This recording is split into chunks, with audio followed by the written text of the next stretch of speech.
ఈ యొక్క పరిశుద్ధ నామాన్ని మహిమకరణ గాక. క్రీస్తునందు ప్రియమైనటువంటి దేవుని పిల్లలకు ఈ సమయంలో ప్రభునామంలో నా హృదయపూర్వక వందనాలు తెలియజేస్తున్నాను.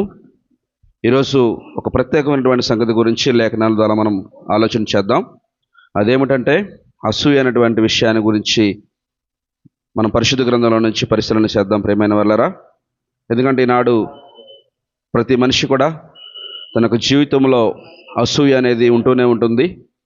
అసూయ అనేది మనిషి యొక్క స్వభావము. కానీ క్రైస్తవులకు మాత్రము అసూయ అనేది ఉండకూడదు.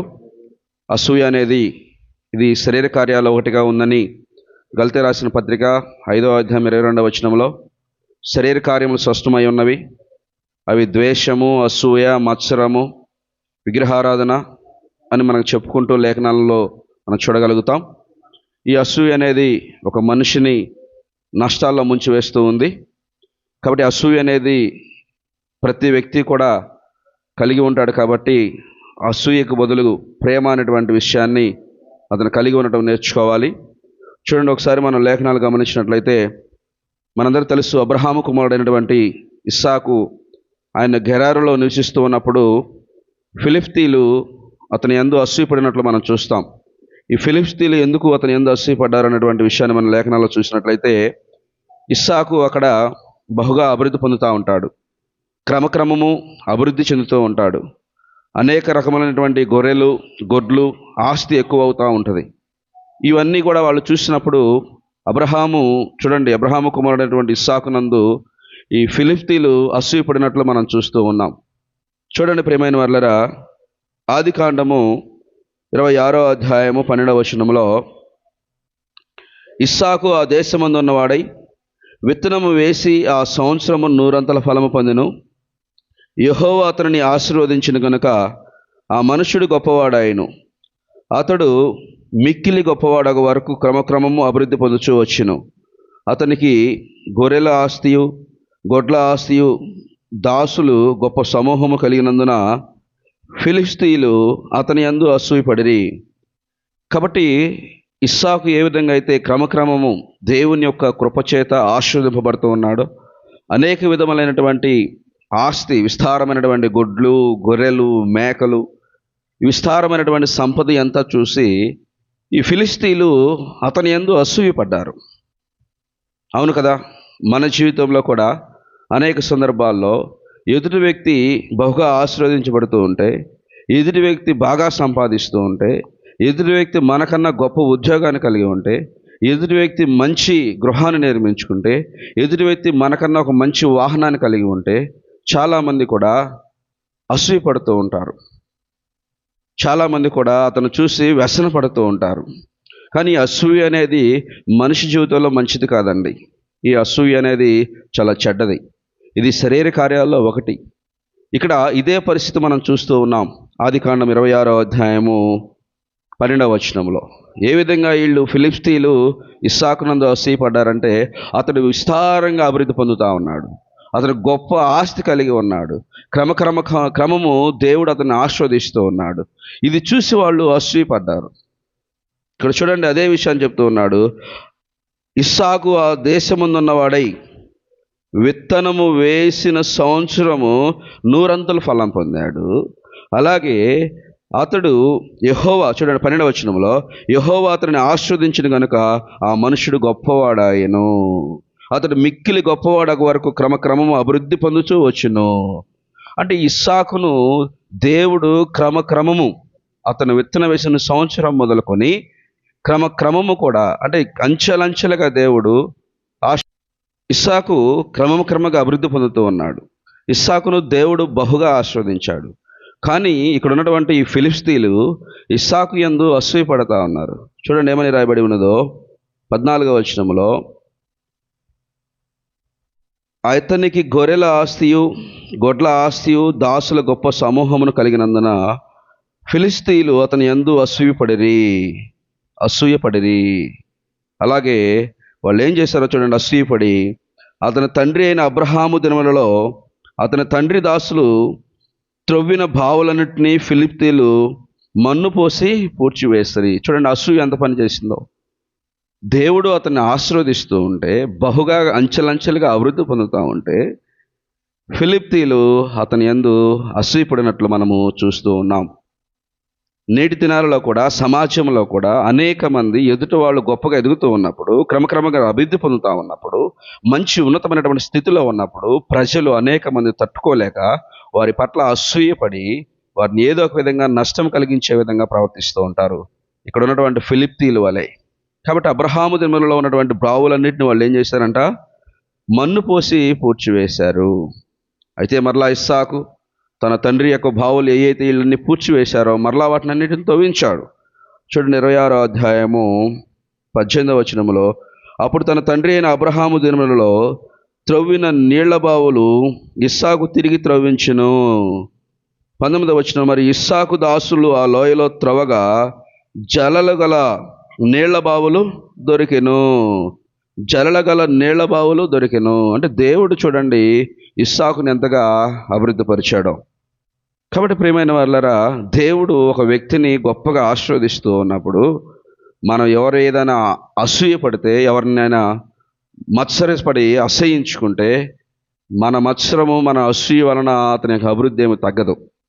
నిజంగా ఇస్సాకు మీద వాళ్ళు అసూయపడ్డారు, ఈ ఫిలిప్తీలు ఇస్సాకు మీద అసూయపడ్డారు. అయినప్పటికీ కూడా ఇస్సాకును దేవుడు ఆస్వాదిస్తూనే ఉన్నాడు. చూడండి, తన తండ్రి బావులను వీళ్ళు పూడ్చివేస్తే మరలా అతను తవ్విస్తే జలలు నీళ్లు కలిగినటువంటి బావులు బయటికి వచ్చాయి.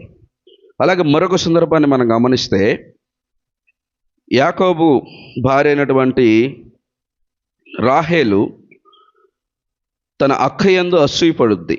ఎందుకు అసూయపడిందంటే, తన అక్కకు లేయాకు గర్భఫలం ఉంటుంది, మొట్టమొదటిగా పిల్లలు పుడతారు. ఈ విషయాన్ని రాహేలు గ్రహించి తన అక్క యందు అసూయపడినట్లు ఇక్కడ మనం లేఖనాల్లో చూస్తాం. చూడండి, ఆదికాండం 30వ అధ్యాయము మొట్టమొదటి వచనంలో, రాహేలు తాను యాకోబునకు పిల్లలు కనకపోవడం చూసి తన అక్క యందు అసూయపడి, యాకోబుతో నాకు గర్భఫలము నిమ్ము, లేని ఎడల నేను సచ్చేదనెను.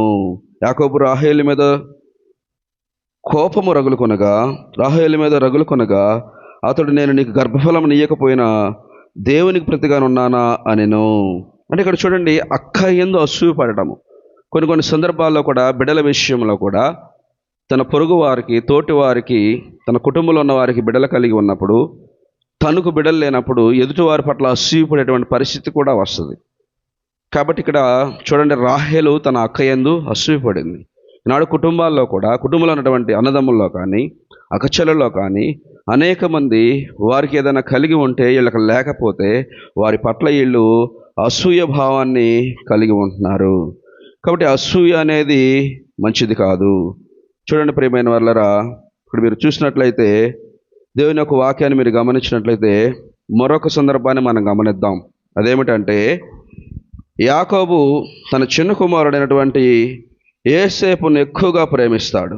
యోసేపు చూడండి ఎక్కువగా ప్రేమించినప్పుడు, ఈ యొక్క చిన్న కుమారుడైనటువంటి యోసేపును ప్రేమించిన తర్వాత వాళ్ళు తన అన్నదమ్ములందరూ కూడా ఇతని యందు పగపెట్టుకుంటారు. యోసేపు యందు పగపెట్టుకుంటారు, అంత మాత్రమే అసూయపడతారు. ఆదికాండం 37వ అధ్యాయము 17-11 వచనం చూడండి, అతని సహోదరులు అతని యందు అసూయపడిరి. సొంత సహోదరులే అసూయపడ్డారు. ఎందుకు అసూయపడ్డారంటే, యోసేపు ఒక మంచి కలలు కలిగినటువంటి, మంచి ఆ కలలకు అర్థం చెప్పేటువంటి తత్వాన్ని యోసేపు కలిగి ఉంటాడు. ఒకనొక దినాన తన పంట చేలో ఉన్నటువంటి పనులన్నీ కూడా, తన సహోదరుల పనులన్నీ కూడా, నా పన చుట్టూ నాకు మ్రొక్కినవి అన్నటువంటి విషయాన్ని చెప్పినప్పుడు, మీరు నన్ను ఏలుదురా అని వాళ్ళందరూ కూడా, మిగతా అన్నదమ్ములందరూ కూడా ఈ యోసేపు మీద పగ పెంచుకుంటారు, యోసేపు మీద అసూయ పెట్టుకుంటారు. అంటే ఎక్కడ ఇది మనం చూడగలుగుతున్నాం? ఒక కుటుంబంలోనే. ఇందాక మనం ఏం చూసాము? రాహేలు తన అక్క యందు అసూయపడింది.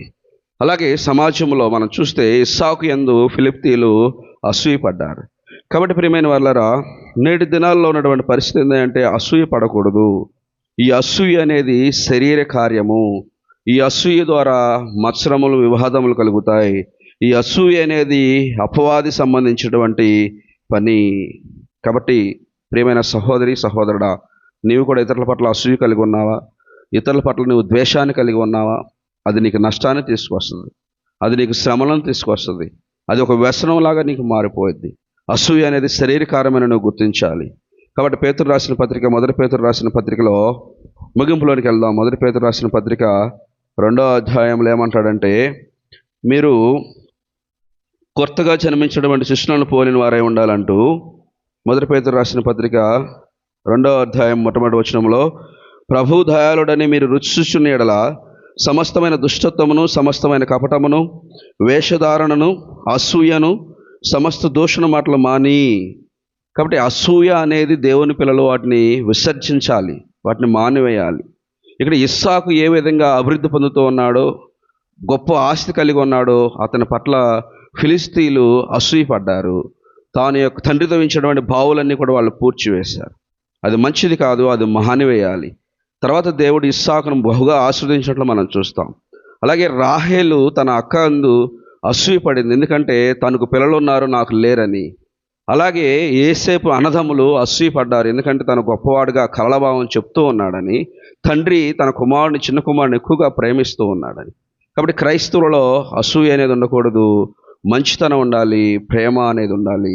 ఇక్కడ అదే అంటున్నాడు పేతురు రాసిన పత్రికలో, ప్రభువు దయాళుడని మీరు రుచి చూచిన యెడల సమస్తమైనటువంటి దుష్టత్వమును, సమస్తమైన కపటమును, వేషధారణను, అసూయను, సమస్త దూషణ మాటలు మాని కొత్తగా జన్మించిన శిష్యులను పోయినవై ఉండాలి. ఒకవేళ లేదు, అసూయ నీ జీవితంలో నుంచి నువ్వు తీసివేయలేదనుకో, అసూయ నీ మనసులో నుంచి నువ్వు తీసివేయలేదనుకో, నువ్వు నష్టపోతావు. గల్తీ రాసిన పత్రిక 5వ అధ్యాయం ఒకసారి మనం చూసినట్లయితే, ఇక్కడ పౌలు గారు స్పష్టంగా తెలియజేస్తూ ఉన్నాడు, ఇది శరీర కార్యమని నేను ముందుగానే మీకు చెప్పాను. అంత మాత్రమే కాదు, ఇది దేవునికి విరోధమైనటువంటి కార్యము. చూడండి, 5వ అధ్యాయము గల్తీ రాసిన పత్రిక 5వ అధ్యాయము 20వ వచనంలో, 19వ వచనంలో, శరీరకారంలో స్పష్టమై ఉన్నవి అవివనగా జారత్వము, అపవిత్రత, కాముకత్వము, విగ్రహారాధన, అభిచారము, ద్వేషములు, కలహములు, మత్సరములు, క్రోధములు, కక్షలు, భేదములు, ఇముతములు, అసూయలు, మత్తతులు, అలర్తకున్న ఆటపాట్లు మొదలైనవి. వీటిని గూర్చి నేను మునుపు చెప్పిన ప్రకారం ఇటు వాటిని చేయవారు దేవుని రాజ్యమును స్వతంత్రించుకొననేరరు. దేవుని రాజ్యాన్ని మీరు స్వతంత్రించుకోలేరు. ఎవరైతే అసూయ కలిగి ఉంటారో, ఎవరైతే ఇతరుల మీద ద్వేషం పెట్టుకుంటారో, వాళ్ళు బహుగా అభివృద్ధి పొందుతున్నారు, బాగుపడుతూ ఉన్నారని వారి పట్ల నువ్వు అసూయ పెట్టుకుంటే నువ్వు దేవుని రాజ్యాన్ని కోల్పోతావు. దేవుని రాజ్యాన్ని నువ్వు కోల్పోయావంటే నిత్య నరకానికి నువ్వు వెళ్తావు. కాబట్టి ప్రియమైన సహోదరి, సహోదరుడా, అసూయ అనేది మంచిది కాదు. వాటిని విసర్జించాలి, వాటిని మనము ద్వేషించాలి. అసూయ స్థానంలో ప్రేమ అనేది మనం నింపుకోవాలి. మీరందరూ కూడా ప్రేమ కలిగి ఉంటారని, అందరి పట్ల ప్రేమ కలిగి ఉంటారని ప్రేమతో తెలియజేస్తూ కొద్ది మాటలు ముగిస్తున్నాను. మీ అందరికీ కూడా హృదయపూర్వక వందనాలు.